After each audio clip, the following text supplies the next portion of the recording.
Il est 11 h ici à Paris. Bonjour à toutes et tous et bienvenue dans Parlons-en. À la une, le coup de théâtre en France, des élections législatives anticipées. Qui aurait pu, il y a un mois, au soir de la dissolution décidée par Emmanuel Macron, prédire les résultats de ces élections législatives anticipées en France? D'abord, le récit d'une soirée qui a déjoué tous les pronostics avec Nicolas Chamantin.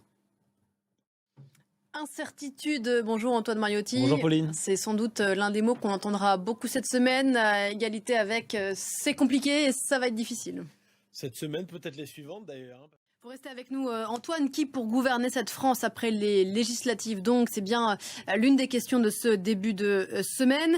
Vous l'avez dit Antoine, Jean-Luc Mélenchon, le patron des Insoumis prédominant au sein du NFP, du Nouveau Front Populaire, assure avec d'autres que c'est à la gauche unie de gouverner. On va retrouver Mélina Huette qui est devant le siège, non pas des Insoumis, mais d'Europe Écologie Les Verts, dont la leader Marine Tondelier a été une des voix qui a beaucoup porté pendant cette campagne. Bonjour Mélina, comment est-ce que la gauche s'imagine gouverner sans majorité ?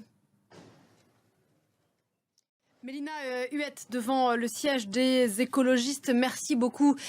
Mélina, arrivée en tête au premier tour il y a une semaine, le RN, lui, a perdu son pari cette fois encore. Pas de majorité absolue, pas de Jordan Bardella à Matignon, pas de cohabitation. Mais le parti double toutefois presque le nombre de ses élus à l'Assemblée nationale. Marie Schuster, vous êtes devant le siège du Rassemblement national. Un parti qui refuse de voir les résultats d'hier soir comme une défaite. Marie Schuster devant le siège du Rassemblement national à Paris. Merci beaucoup Marie.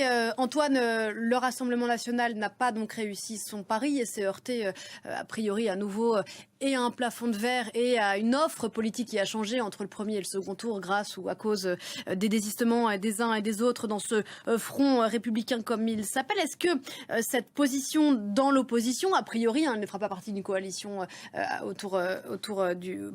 formée pour le président, est-ce que c'est une si mauvaise nouvelle que ça ? Pour le parti, en tout cas. Pour le Rassemblement national, pas forcément. Et d'ailleurs, les candidats dont il a été beaucoup question ces derniers jours et dans la presse et sur les réseaux sociaux, en grande partie, ceux dont les propos étaient clairement xénophobes, antisémites ou racistes, n'ont pas été élus à l'issue de ce second tour. C'est l'autre surprise de ce scrutin. On l'a évoqué, le parti présidentiel qui arrive donc, là encore, sans majorité absolue, loin de là, mais toutefois deuxième de ces élections législatives, entre la gauche unie donc et l'extrême droite. Même si ses alliés, il perd plus de 80 députés. Conséquence, et on va découvrir les images en direct de l'Elysée où on attend d'une minute à l'autre. On vous voit, Julien Sauvager, un Premier ministre qui devrait toutefois gérer les affaires courantes encore quelques temps, Julien. Julien Sauvager devant le palais de l'Elysée. Merci beaucoup Julien. Une élection, on l'a dit, qui était suivie de très près à l'étranger depuis des semaines et les réactions depuis hier soir sont nombreuses. À Paris, l'enthousiasme, à Moscou, la déception, à Kiev, le soulagement, de quoi être heureux. À Varsovie, a écrit Donald Tusk, le Premier ministre polonais. Même son de cloche en Espagne, où Pedro Sanchez a fait un parallèle entre les élections françaises et britanniques. Bonjour Caroline de Camaret. Immense soulagement du côté des Européens, en tout cas ceux qui craignaient l'arrivée du RN en France. Oui, voilà. C'est-à-dire que c'était un parti, le Rassemblement national, qui pose un certain nombre de problèmes.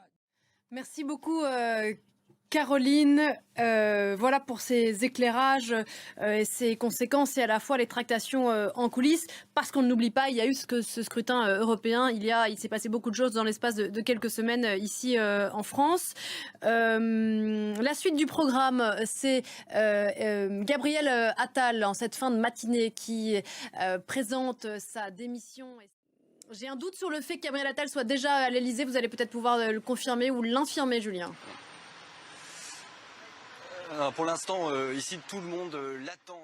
Merci beaucoup Julien. Gabriel Attal qui est Premier ministre depuis le mois de janvier dernier, il me semble, qui devrait donc quitter ses fonctions d'ici peu. Antoine qui a priori, Gabriel Attal qui a quitté Matignon, donc il devrait arriver à l'Elysée d'ici quelques minutes.